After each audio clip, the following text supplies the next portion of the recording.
Chapter 7. The Examination. No sooner had Villefort left the salon than he assumed the grave air of a man who holds the balance of life and death in his hands.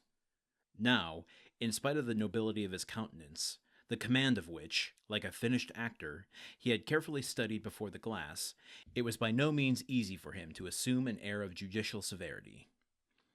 Except the recollection of the line of politics his father had adopted, and which might interfere, unless he acted with the greatest prudence, with his own career, Gerard de Villefort was as happy as a man could be.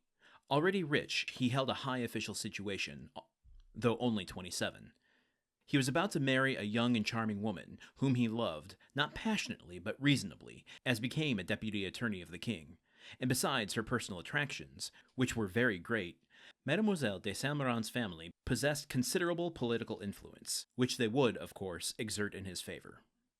The dowry of his wife amounted to 50,000 crowns, and he had, besides, the prospect of seeing her fortune increase to 500,000 at her father's death. These considerations naturally gave Villefort a feeling of such complete felicity that his mind was fairly dazzled in its contemplation.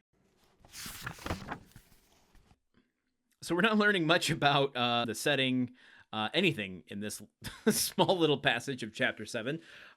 Just a little bit more about Villefort and his wife-to-be, his situation here as the king's attorney.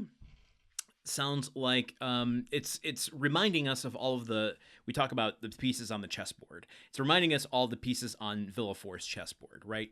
We've got a father that has Bonapartist tendencies, right? But we have him getting married. His betrothed is Renée de Saint-Méran. She comes from a wealthy family. The dowry is $50,000, and as soon as her dad dies, it's going to be even more. That, sounds like an EC comic waiting to happen. Let's kill our father for his life insurance policy. But then more than that, he's the king's attorney, and so his situation in life is already good. It says he's already rich and going to be even richer. This is, I think, pitting Villefort. It's creating his character to show what he has to lose when pitted against Dante and what Dante has to lose. So at least I'm assuming, like, why else present all this information to us? We're going to be posed with a situation in which Villefort has to look at what he has to lose, and Dante has to look at what he is going to lose by whatever confrontation they're going to have. And ultimately, I bet that is going to be what is the deciding factor for whatever happens. And a little bit of research here for Villefort's role as the king's attorney. I think this is implying, because as he's about to go examine and discuss with Dante here, the king's interest in legal matters, including prosecuting political crimes. This letter that Dante is carrying is clearly of concern to the monarch. Therefore, it is on Villefort's shoulders to do this. And we learned from last chapter that he has the vehemence, the fiery ambition to want these cases to make a better note of himself to the king.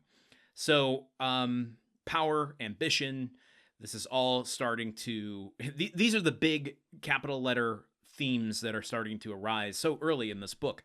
We have so much longer to go. So it's no wonder this is a classic tale of literature, because so few books nowadays, they might deal with one or two of these capital letter, themes. This is like, we've already got betrayal, we got love, we've got intrigue, we've got ambition, we've got wealth. These are huge things, and what people will do to hold on to them, or what will happen if people lose them. Wow. Okay. Well, welcome to Chapter 7. So glad you could be here. We're going to be at this for the next week or two. I hope to see you here tomorrow when we continue Chapter 7 here on The Countdown of Monte Cristo. Okay, bye. The Countdown of Monte Cristo is part of the Gruntwork Podcast Network. This show is produced, edited, and hosted by Landon Solano. The original text of The Count of Monte Cristo by Alexander Dumas. Theme song by Magic Solo. If you want to support the show and others like it, visit patreon.com/gruntworkpod. Thank you for listening. See you tomorrow.